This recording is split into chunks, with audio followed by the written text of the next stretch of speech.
La Liga 2024-25 a livré son lot de surprises. Le Brésilien Rafinha est élu meilleur joueur du championnat, éclipsant Bellingham et Mbappé.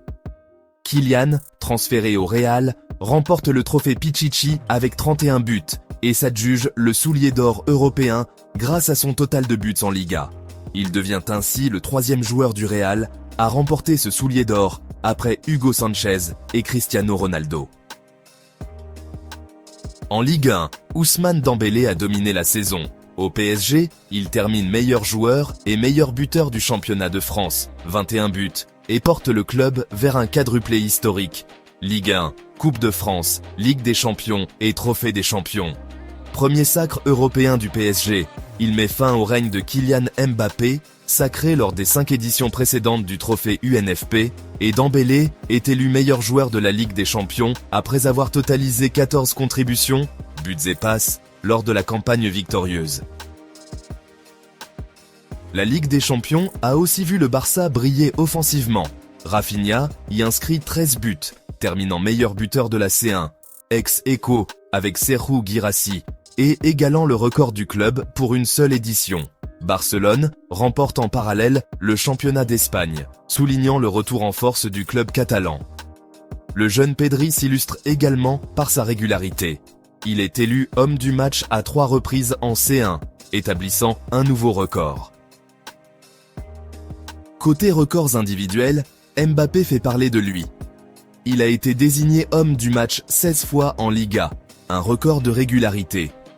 Dembélé, de son côté, termine avec 33 buts et 15 passes décisives, toutes compétitions confondues, des chiffres stratosphériques qui confirment son statut de leader offensif du PSG. Le plus étonnant reste que, malgré l'absence de trophée majeur, c'est Yamal qui concentre désormais l'attention dans le débat du Ballon d'Or. Incroyable pour un joueur de 17 ans, ni meilleur buteur, ni meilleur joueur, pas de Ligue des Champions à son actif. Pourquoi est-il propulsé en tête des sondages? Tout tient à son parcours exceptionnel. À seulement 17 ans, Yamal a remporté la Liga, la Coupe du Roi et la Supercoupe d'Espagne face au Real Madrid, réalisant un triplé domestique. Ses 18 buts et 25 passes décisives, toutes compétitions confondues, font de lui l'un des 10 joueurs les plus décisifs d'Europe cette saison. En outre, il a déjà été sacré Golden Boy 2024 et meilleur jeune de l'Euro 2024, soulignant son statut de prodige. Au-delà des chiffres, c'est l'histoire derrière le joueur qui fascine. Yamal est perçu comme la sensation de la saison et l'avenir du football mondial, à seulement 17 ans. Les médias mettent en avant son style spectaculaire et sa précocité, ce qui capte l'imaginaire des fans. Dans les sondages, l'émotion et le potentiel jouent autant que les statistiques. Le Ballon d'Or récompense l'ensemble du parcours d'une saison. Sa trajectoire unique explique pourquoi de nombreux observateurs le voient en favori, même s'il est absent des trophées traditionnels.